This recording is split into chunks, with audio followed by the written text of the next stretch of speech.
বাঙালির উপর বিজেপি যেন দাঁত নখ বার করে ঝাঁপিয়ে পড়েছে। দেশ জুড়ে চলছে বাঙালি শ্রমিকদের অপমান। পুরুষ হোক বা মহিলা, সেই অপমানের হাত থেকে ছাড় পাচ্ছেন না কেউই।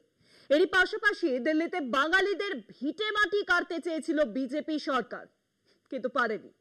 দিল্লির বসন্ত কুঞ্জের জয় হিন্দ কলোনিতে উচ্ছেদ অভিযান আপাতত বন্ধ।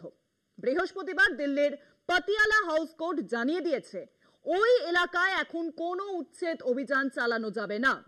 দীর্ঘ আইনি লড়াইয়ের পর আদালতের এই রায় এখন স্বস্তিতে আছেন স্থানীয় বাঙালি বাসিন্দারা।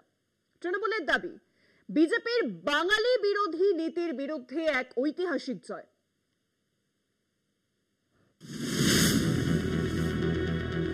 এবার আইনি লড়াইয়ে স্বস্তি। দিল্লির জয় হিন্দ কলোনিতে উচ্ছেদ অভিযানে স্থগিতাদেশ দিল দিল্লির পাটিয়ালা হাউস কোর্ট। তৃণমূলের দাবি, বিজেপির বাঙালি বিরোধী নীতির বিরুদ্ধে এটা এক ঐতিহাসিক জয়। দলীয় বিবৃতিতে তৃণমূল জানায়, মোদী নেতৃত্বাধীন বিজেপি সরকার বাঙালিদের উৎখাত করতে চেয়েছিল, সেই অপচেষ্টার জবাব দিয়েছে আদালত। মুখ্যমন্ত্রী মমতা বন্দ্যোপাধ্যায়ের নেতৃত্বে আমরা এই লড়াই চালিয়ে যাব। তৃণমূল কংগ্রেস প্রথম থেকেই এই ইস্যুতে কেন্দ্রের বিরুদ্ধে সরব। দলের শীর্ষ নেতৃত্ব শুধু নয়, তৃণমূলের সাংসদদের একটি প্রতিনিধি দল জয় হিন্দ কলোনিতে গিয়ে স্থানীয়দের পাশে থাকার আশ্বাস দেন। তৃণমূল সংসদে বিষয়টি তোলে এবং কেন্দ্রের বিরুদ্ধে তীব্র প্রতিবাদ জানায়।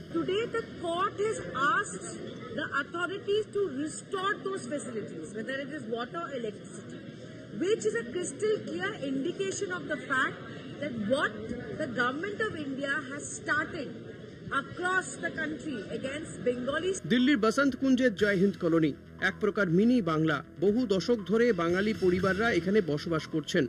বসন্ত কুঞ্জের ওই এলাকার জমির মালিকানা নিয়ে দীর্ঘদিনের বিবাদ। 2024 সালে ওই এলাকা থেকে বাসিন্দাদের বিদ্যুৎ বন্ধের নির্দেশ দিয়েছিল দিল্লির এক আদালত। অভিযোগ, বেআইনিভাবে এলাকায় বসবাস করছেন স্থানীয়রা। বিদ্যুৎ সংযোগ কেটে দেওয়া হয়, পানীয় জলের ব্যবস্থাও বন্ধ হয়ে যায়। এরপরই আইনি পথে হাঁটেন স্থানীয়রা। বাঙালিদের ওপর এহেন অত্যাচারে সরব হয় তৃণমূল। সেখানকার বাংলা ভাষীদের নিয়ে 24 ঘন্টার জন্য ধর্নায়ও বসেছিলেন তৃণমূল সাংসদেরা। তারপর আদালতের এই নির্দেশকে বিজেপির বাঙালি বিরোধী আগ্রাসনের যোগ্য জবাব হিসেবে দেখছে তৃণমূল কংগ্রেস। কলকাতা টিভি।